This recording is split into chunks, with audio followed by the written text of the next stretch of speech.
कब तक चुप रहूं? कब तक मैं अपने गरीब तिपरासा को, जो भूखा है, जो आज जिसके पास नौकरी नहीं है, यूथ जिसके पास जिंदगी है लेकिन एक फ्यूचर नहीं, क्या जवाब देंगे कि हम भी स्वार्थी निकले, हम भी वैसे ही निकले जिसने सपोर्ट तो लिया तिपरासा का, एक गरीब जनता का, और आखिर में हमने वही किया जो दूसरे पार्टी करते हैं।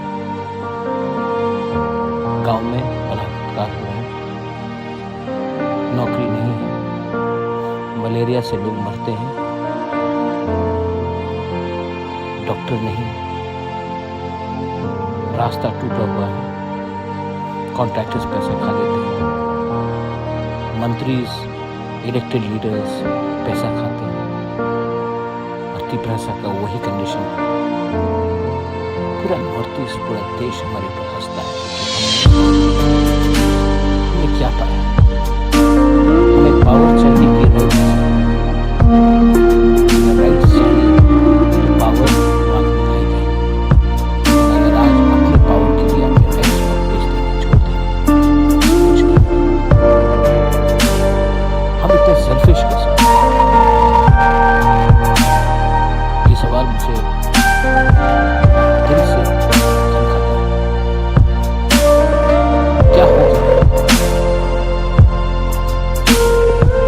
मरने के बाद ऊपर वाले को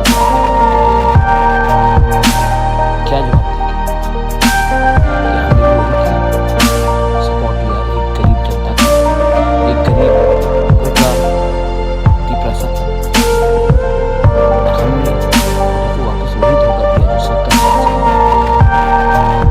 क्या जवाब देंगे? एक दिन हम सब निकलेंगे, एक दिन हम सब मरेंगे, लेकिन अपने से पहले एक बार तिपरासा के लिए जी लो। सोचो, आज ये फाइट अपने लिए नहीं है, अपने भविष्य के लिए, अपने यूथ के लिए। सोचो, क्योंकि ये मेरा लास्ट फाइट है। इसके बाद ना ताकत रहेगा, ना शरीर रहेगा, ना जान रहेगा, लेकिन जब तक ये मेरे पास है, मैं इस बार तो 2023 में फाइट करूंगा।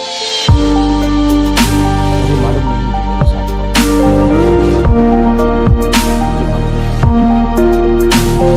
लेकिन मैं जानता हूँ कि पूरा गांव में माँ है, जो पूरा गांव में तिपरासा है, वो मुझे प्यार करता है।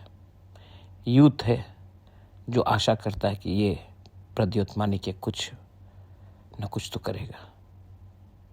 ये मेरा सपोर्ट है। मैं जानता नहीं हूँ क्या होगा, लेकिन मैं ये जानता हूँ कि मैं तिपरासा को धोखा नहीं दे सकता। बेलाइनो हम भाई, सोचना मैंने क्या बोला है।